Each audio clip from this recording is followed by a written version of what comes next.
Before Tammy Grimes became a TV legend for all the wrong reasons, her sitcom crashed so spectacularly that ABC didn't even wait for Nielsen ratings. From Bewitched connections to million-dollar losses and a wedding at Batman's house, this doomed show is packed with bizarre Hollywood secrets you never knew existed. Fact 1. Canceled before the first ratings report.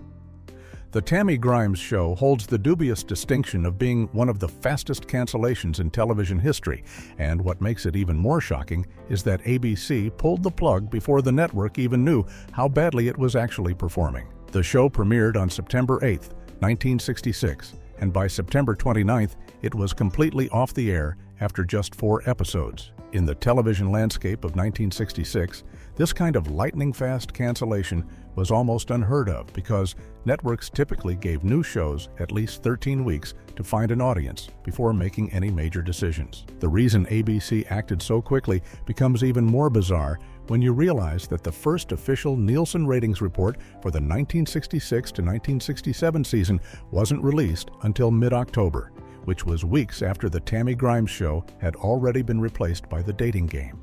ABC literally canceled the show without waiting to see any concrete audience measurement data. The network was flying blind, making decisions based solely on early critical reception and internal concerns rather than actual viewership numbers. When the Nielsen reports finally did come out covering the period when the show aired, the numbers confirmed ABC's worst fears, showing the series ranked dead last among all programs on the air. But by that point, the Tammy Grimes show was already ancient history, having been yanked off the schedule so fast that most viewers barely had time to notice it existed in the first place. Fact 2. She turned down Tamantha for this years before the Tammy Grimes show became one of television's most infamous flops. Tammy Grimes made a career decision that would haunt her for the rest of her life. In 1963, producer William Dozier approached Grimes with the lead role in a new supernatural sitcom called Bewitched, offering her the chance to play Samantha Stevens, a witch trying to live as a suburban housewife. At the time, Grimes was under contract to both Screen Gems and Columbia, and the role seemed tailor-made for her quirky theatrical sensibilities. However, Grimes had serious concerns about the concept, questioning why a witch with magical powers wouldn't use them to stop wars or solve major world problems instead of just helping with household chores. She also worried about the special effects requirements and whether the show's premise could sustain a long run. Ultimately, she turned down Bewitched in favor of starring in Noel Coward's Broadway musical High Spirits, a decision that felt right at the moment. The role of Samantha went to Elizabeth Montgomery instead, and Bewitched became one of the biggest hits on television, running for 8 seasons and turning Montgomery into a beloved icon. When the Tammy Grimes show finally premiered 3 years later, Grimes watched Bewitched's continued success with growing regret. She later admitted to putting her head in her hands and thinking about what a terrible mistake she had made. Watching the show she rejected become a cultural phenomenon. Fact 3. Dick Sargent's Bewitched double curse. The connection between the Tammy Grimes show and Bewitched goes even deeper when you learn about the strange career fate of Dick Sargent, who played Tammy's uptight twin brother, Terrence. In 1964, when Bewitched was being cast, Dick Sargent was actually the first choice to play Darren Stevens, the mortal husband of witch Samantha. The role seemed perfect for Sargent's affable, everyman quality, and producers wanted him for the part. However, Sargent was under contract to Universal Studios and couldn't accept the role, forcing Bewitched to move on to their second choice, Dick York. York played Darren successfully for 5 seasons, but chronic back pain from an old injury eventually made it impossible for him to continue. By 1969, York had to leave the series, and the producers needed a replacement fast.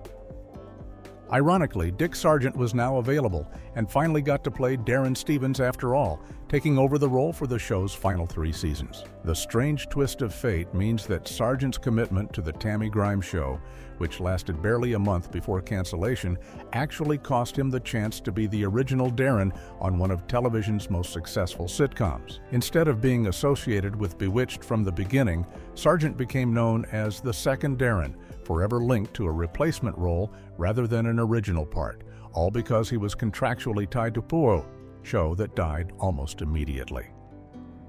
Fact 4. Batman's producer called it a disaster.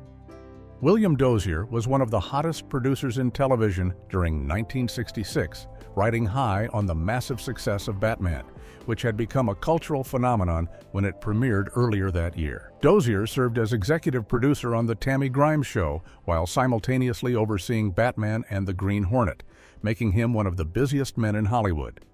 Given his track record and industry clout, people assumed anything Dozier touched would turn to gold.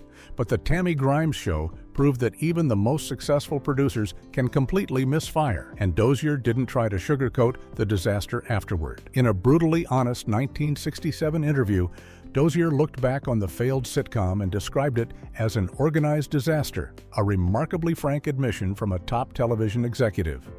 He went even further, making a comparison that must have stung everyone involved when he said it was the wrong idea for the wrong person at the wrong time, adding that movies were not for Mary Martin and television was not for Tammy Grimes. Dozier essentially argued that some performers are simply too theatrical, too unique, or too specialized for the medium of television, which requires a different kind of immediacy and relatability. Despite the failure, Dozier told TV Guide that he understood ABC's decision to cancel the show and would have made the same choice if he had been in charge of the network, effectively throwing his own production under the bus. Fact 5. It cost over $1 million.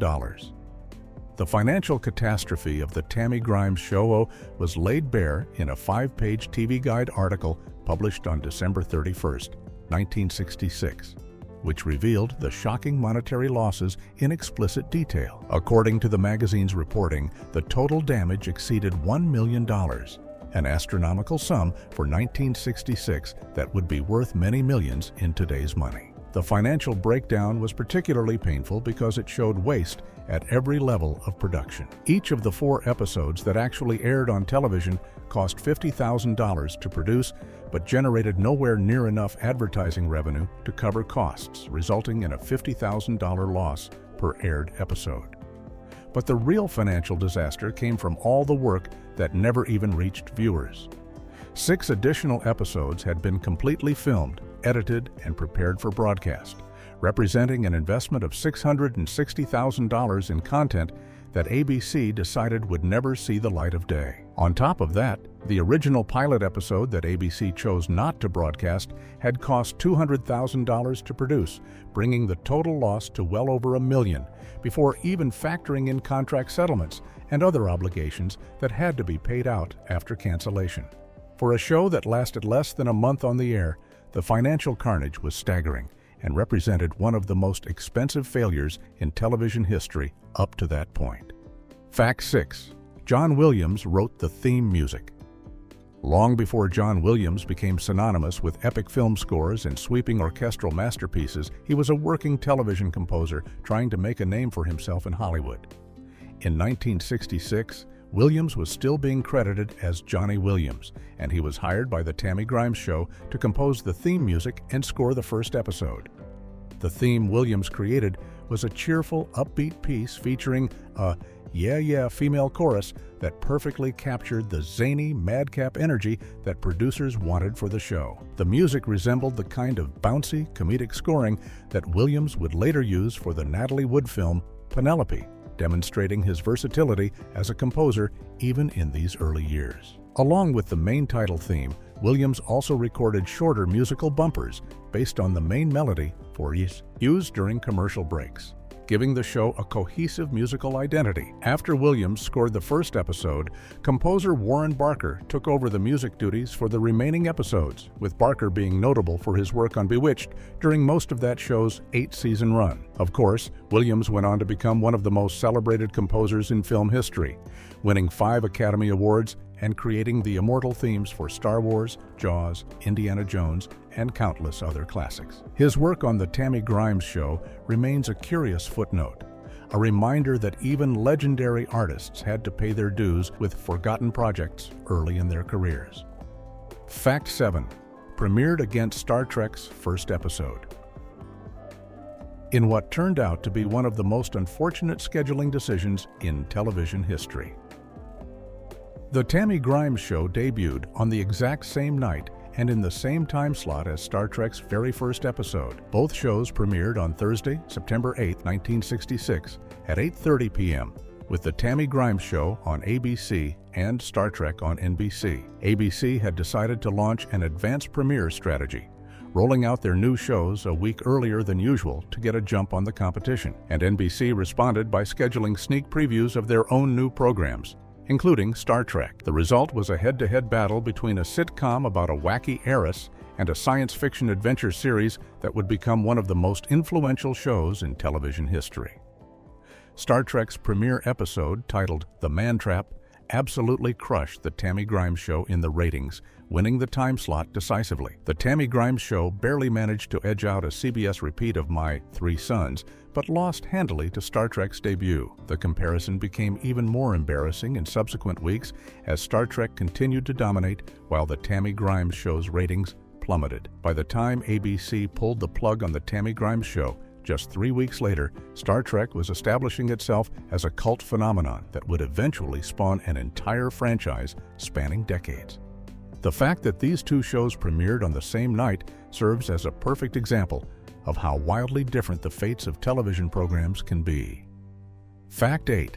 The character was named Tamantha.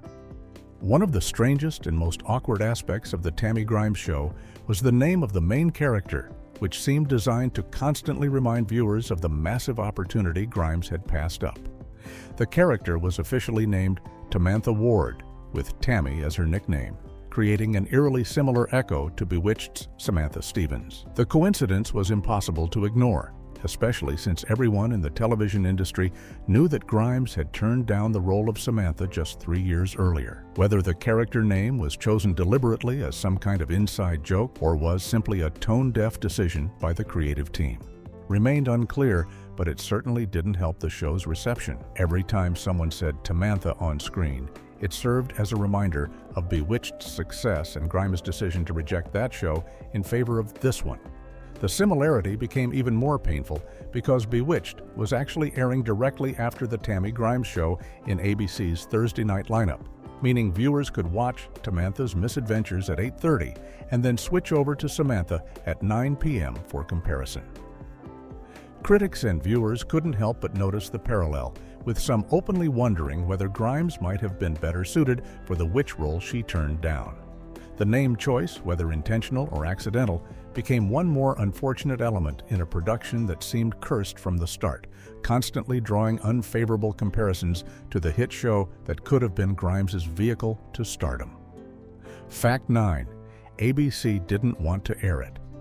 Behind the scenes, The Tammy Grimes Show was essentially forced onto ABC's schedule by an advertising sponsor that wielded enormous power in the television industry of the 1960s. The show's journey to the airwaves began when the Young and Rubicam advertising agency convinced General Foods to back a pilot starring Tammy Grimes, believing she could be a major television star. However, when General Foods executives saw the completed pilot in early 1966, they were so unimpressed that they immediately abandoned the project and pulled their financial support. Most shows would have died right there, but Bristol Myers, another client of Young and Rubicam, stepped in and saw potential in the pilot if more life, fun, and believability could be added to future episodes. Bristol Myers went directly to ABC and essentially demanded that The Tammy Grimes Show be added to the network's fall schedule, specifically requesting the Thursday 8:30 p.m. time slot between F Troop and Bewitched. According to reports at the time, ABC had serious concerns and internal reservations about the show's quality and potential, but the network didn't feel comfortable refusing such a major sponsor and agreed to pick up the series. ABC President Tom Moore was reportedly against airing The Tammy Grimes Show from the beginning, but sponsor pressure won out over executive judgment. This dynamic meant the show was doomed from the start, placed on the schedule by a network that never really believed in it and was just waiting for an excuse to cancel it. Fact 10. Married days before production started. Just as production was ramping up on The Tammy Grimes Show, Tammy Grimes made a major personal decision that would prove to be almost as short-lived as her television series. On June 4, 1966, Grimes married actor Jeremy Slate in a ceremony held at the home of William Dozier, Guez, the executive producer of her new show. The timing was remarkable because production on the Tammy Grimes show was scheduled to begin just 12 days later on June 16th, meaning Grimes went from her wedding directly into the intense work of filming a weekly television series. Slate was an actor known for his work on shows like The Aquanauts, and the couple had met 6 months earlier while appearing together on a television program, becoming engaged 4 months after that initial meeting. The wedding at Dozier's home suggests how closely intertwined the personal and professional aspects of the production had become, with the executive producer hosting his star's nuptials just days before she began what everyone hoped would be a successful television venture. Unfortunately, both the marriage and the television show were destined for quick endings. The Tammy Grimes show was canceled after just 4 episodes in September, and the marriage to Jeremy Slate lasted only slightly longer, with the couple divorcing on April 15, 1967, less than a year after their wedding. It's impossible not to see the parallel between these two failed ventures that began within days of each other in the summer of 1966. Fact Act 11. Created by the Manchurian Candidate writer. The pedigree behind the Tammy Grimes show seemed impeccable on paper, with one of Hollywood's most acclaimed writers creating the concept and writing the pilot script. George Axelrod was a major creative force in the entertainment industry, having written the screenplays for The Manchurian Candidate and Breakfast at Tiffany's, along with successful Broadway plays like The 7-Year Itch.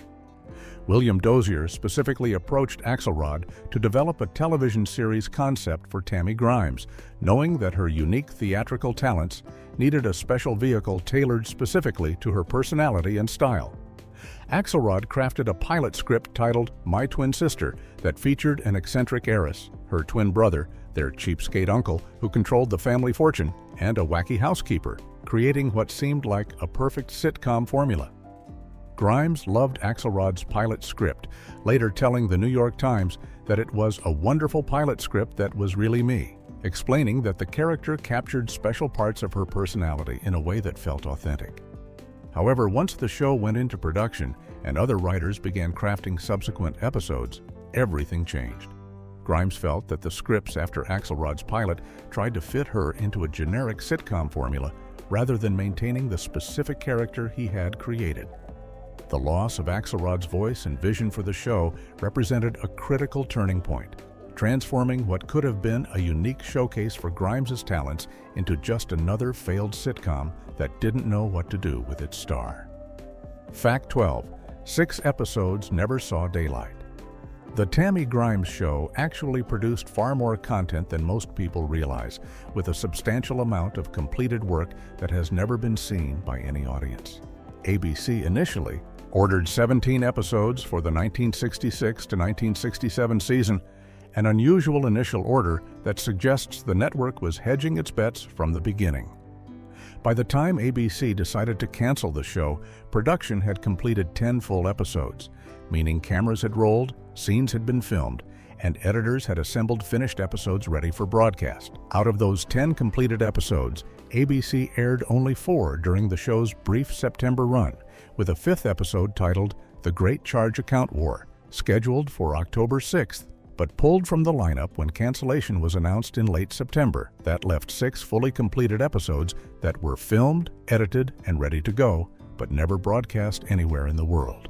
These lost episodes represent hundreds of thousands of dollars in production costs and countless hours of work from cast and crew, all sitting unused in storage. Today, the UCLA Film and Television Archive has copies of the 4 aired episodes, plus the 5th scheduled episode, and 3 different versions of the original unaired pilot.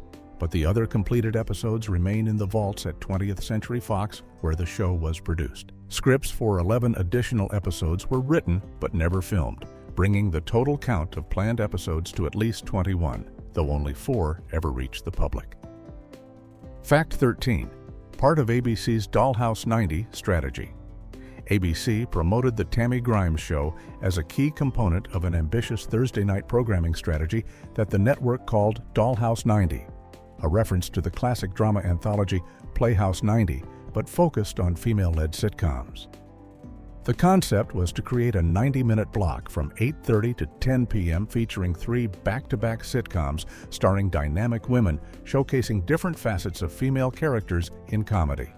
The Tammy Grimes Show would air first at 8:30, followed by Bewitched, starring Elizabeth Montgomery, at 9, and then That Girl starring Marlo Thomas in the final half-hour slot.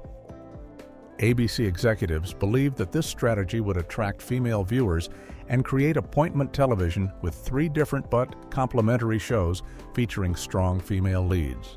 The promotional campaign emphasized the 3 stars together as a unified brand, marketing them as ABC's triple threat of talented women in comedy. However, when the Tammy Grimes Show crashed and burned after just 4 episodes, ABC had to quickly scramble to replace it and salvage the Dollhouse 90 concept. The network moved Love on a Rooftop, which starred Judy Carne, from its Tuesday time slot to Thursday at 8:30, effectively plugging the hole left by the Tammy Grimes Show's cancellation. The rebranded version of Dollhouse 90 continued with Judy Carne taking the place that had been intended for Tammy Grimes, though the strategy never achieved the cultural impact ABC had hoped for with its original 3-star lineup. Fact 14. It shared. Crew with the Green Hornet. In the summer of 1966, William Dozier's Greenway Productions was juggling an incredibly ambitious production schedule, with multiple shows in various stages of development and filming. The Tammy Grimes Show and The Green Hornet were both Greenway production shows in association with 20th Century Fox Television, and both were scheduled to debut on ABC in September 1966. When the Tammy Grimes Show began production on June 16, 1966, the show initially shared its crew with The Green Hornet, which was also ramping up for its fall premiere. This arrangement was both a cost-saving measure and a practical necessity, allowing Dozier to maximize his resources across multiple productions simultaneously. The crew sharing meant that the same technicians, camera operators, and production staff might work on the Tammy Grimes Show one day and The Green Hornet the next, creating a unique behind-the-scenes connection between a lighthearted sitcom about a wealthy heiress and an action-adventure series about a masked crime fighter. The Green Hornet premiered on September 9, 1966, just one day after the Tammy Grimes Show debuted, and while neither show became a massive hit, The Green Hornet at least managed to last a full season with 26 episodes before cancellation. The fact that both shows shared resources makes the contrast between their fates even more interesting, with one limping through a single season and the other dying after less than a month. Fact 15. Grimes loved the pilot, hated the rest. The creative vision for the Tammy Grimes Show fell apart almost immediately after the pilot episode, leading to a situation where the star of the show fundamentally disagreed with the direction the scripts were taking. In November 1966, the New York Times published an article discussing the cancellations of both the Tammy Grimes Show and the Jean Arthur Show, and Grimes spoke candidly about the problems she had recognized early on. She explained that George Axelrod had written a wonderful pilot script that truly captured her essence, creating a character that incorporated special parts of her personality in an authentic way.